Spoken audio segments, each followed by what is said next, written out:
Hello everyone, সবাই কেমন আছো বলো। আশা করি সবাই খুব ভালো আছো, আর আমাকেও দেখে বুঝতে পারছো আমিও খুব ভালো আছি। তো কিছুদিন আগে আমরা গিয়েছিলাম মন্দারমণি ট্রিপ বাই কার। তো সেটার জন্যই আমরা বাড়ির থেকে ঘুম থেকে উঠে 4টের সময় ভোরবেলায় রেডি হয়ে একদম গড়িয়ার মোড়ে চলে এসেছিলাম। সেখান থেকে এই দাদার গাড়িতে করে আমরা গেলাম মন্দারমণি।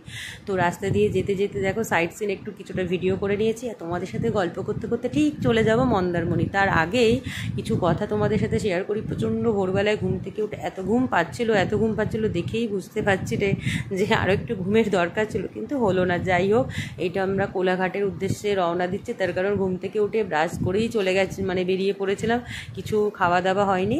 তো আমরা ঠিক করেছিলাম যে কোলাঘাটে গিয়ে ব্রেকফাস্ট করব।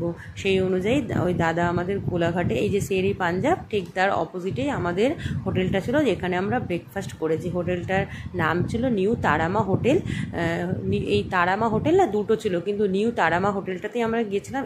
এইখানকার খাবারটা খুবই রিজনেবল প্রাইস আর খুবই টেস্টি ছিল। তোমরা যদি মনে করো যে কোলাঘাটে গিয়ে শেরি পাঞ্জাব ছাড়া কোথায় ব্রেকফাস্ট করবে, তাহলে এখানে কিন্তু একবার ট্রাই করতেই পারো।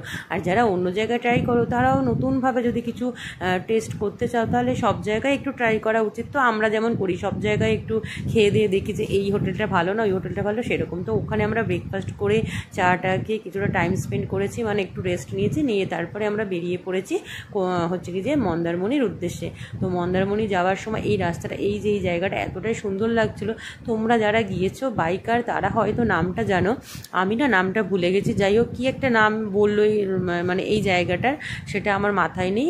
তো যাই হোক, এইবারে আমরা এইখান থেকে না ইউটার্ন নিয়ে আমরা গেলাম এই যে মন্দারমণি যাওয়ার রাস্তা। এই জায়গাটাকে নাকি বলে ডাবপাড়া, ঠিক আছে। এখানে মোড়ে একটু দূরেই সব ওই ডাব বিক্রি হচ্ছিলো, সবাই এখানে খাচ্ছিলো। তো আমরাও নেমে সবাই একটু রেস্টও নেওয়া হলো, গল্পও করা হলো, একটু ডাবও খেলাম।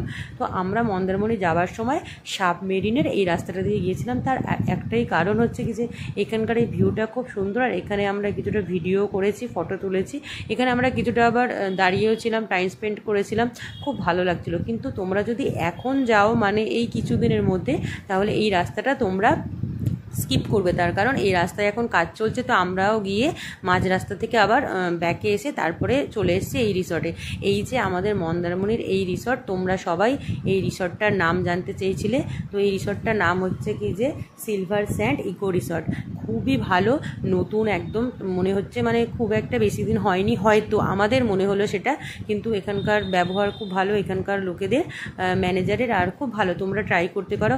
আমরা অনেক নাম করা রিসর্ট খোঁজ করেছি, যেহেতু আমাদের না প্ল্যানটা খুব তাড়াতাড়ি হয়েছিল, 2-3 দিনের মধ্যে আমরা ঠিক করেছিলাম যে মন্দারমণি যাব। তাই আমরা অন্য রিসর্টগুলোতে রুম পাইনি, রুম অ্যাভেলেবেল ছিল না, এসি রুম অ্যাভেলেবেল ছিল না। এই গরমের মধ্যে নর্মাল রুমে বাচ্চা নিয়ে থাকাটা খুবই প্রবলেম, আমরা থাকতে পারতাম না। তাই এই রিসর্টটা আমরা বুক করেছিলাম, কিন্তু খুব ভালোই ছিল, খারাপ ছিল না। তো এখানের এই পুলটাতে আমরা কিছুটা ওয়েট করার পরে রুমে গিয়ে ফ্রেশ হয়ে তারপরে গরমকালে স্নান করার জন্য পুলে চলে গেছিলাম। অনেকটা টাইম স্পেন্ড করেছিলাম, যেটার ভিডিও আর করিনি। তো এটা হচ্ছে বিকেলবেলায় খাওয়া দাওয়া করে লাঞ্চ করে একটু রেস্ট নিয়ে আমরা বিকেলে সমুদ্রের উদ্দেশ্যে রওনা দিয়েছিলাম।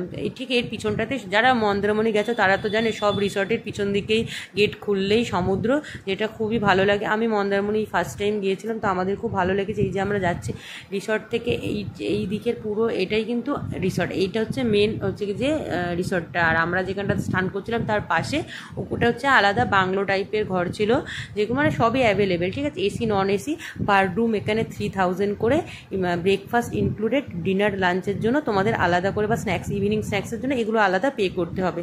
তো আমরা সমুদ্রে কিছুটা যেহেতু স্নান করিনি, আমরা যেহেতু পুলে স্নান করেছি, তো সমুদ্রের জল আবার পুলের জল দুটো মিলিয়ে মিশিয়ে যদি শরীরটা খারাপ করতো আমার মেয়ের, তাই জন্য আমরা এটা স্কিপ করে গেছি শুধু বাচ্চাদের জন্য। তো খুব মজা করেছি আমরা এখানে। তোমরা যারা ভাবছো না 1-2 দিনের জন্য একটা শর্ট ট্রিপ কোথায় যাবে, তো মন্দারমণি তোমরা আসতেই পারো। এখানে মন্দারমণি, তাজপুর, দীঘা সবই কাছাকাছি আমাদের বাড়ির থেকে, আমাদের যে ডেস্টিনেশন কলকাতা থেকে এই 4-5 ঘন্টা সময় লাগে। বাই কার, বাই ট্রেন, বাস সব কিছুই এখানে অ্যাভেলেবেল। তোমরা ফ্যামিলি নিয়ে তো কোথায় যাবো, এখন তো বাচ্চাদের সামার ভ্যাকেশন, প্রত্যেক বছর সামার ভ্যাকেশনে আমরা 5-6 দিনের ট্যুরে যাই, কিন্তু এই বছর আমাদের ক্যান্সেল হয়েছে। তাই জন্য কি করব, একটু সামার ভ্যাকেশনে কোথাও না গেলেও মনটা ভালো লাগছিল না, তাই চলে আসলাম আমরা মন্দারমণি। আর মন্দারমণিটাও যাওয়া হয়নি, তাই জন্য বললাম যে চলো তাহলে কোথাও তো একটু যাওয়া যাক সময়টা কাটানোর জন্য। সারাদিন তো কাজ ব্যস্ত, আর মেয়ের স্কুল খুলে গেলে তার স্টাডি নিয়েই সময়টা চলে যাবে। তো মন্দারমণির এই রিসর্টটা তোমরা যারা জানতে চেয়েছো তারা কিন্তু বুক করতে পারো। আমার থেকে তো সবই জেনে নিলে, বাকিটা ওদের ফোন নাম্বারে তোমরা পেয়ে যাবে, গুগলে ওদের ফোন নাম্বার সার্চ করলেই পেয়ে যাবে সমস্ত ডিটেলস। তো এই যে আমার মেয়ে এখানে ঝিনুক অনেক ঝিনুক কুড়িয়েছে, যেগুলোর ভিডিও তোমাদেরকে কালকে মানে নেক্সট ভিডিওতে দেবো। খুব সুন্দর সমুদ্র, আমার আগাগোড়াই খুব ভালো লাগে। হ্যাঁ, কিন্তু আমি পাহাড় প্রেমী আর কি, পাহাড় আমার ফার্স্ট চয়েস, তারপরেই সমুদ্রের একটা আলাদা শান্তি আছে, খুবই সুন্দর। তোমরা যদি ভাবো যে কোথাও ঘুরতে যাবে তো সমুদ্রে একদিনের জন্য আসতেই পারো, খুবই ভালো। আমাদের আর একদিন এক্সটেন্ড করার কথা ছিল, কিন্তু আর ভালো লাগছিল না, তার কারণ আমাদের কাজের প্রেশার ছিল, তাই আমরা সানডেই ব্যাক করেছি। মানডে থেকে আবার যে যার অফিস শুরু। তো নেক্সট ভিডিওতে তোমাদেরকে দেখাবো আরও কী করলাম। আর ইভিনিংয়েও আমরা পুলেতে স্নান করেছি, টাইম স্পেন্ড করেছি। তো আমার ভিডিওটা যদি তোমাদের ভালো লাগে তাহলে লাইক, শেয়ার, কমেন্ট করে দিও, আর অবশ্যই জানিও তোমাদের কেমন লাগলো।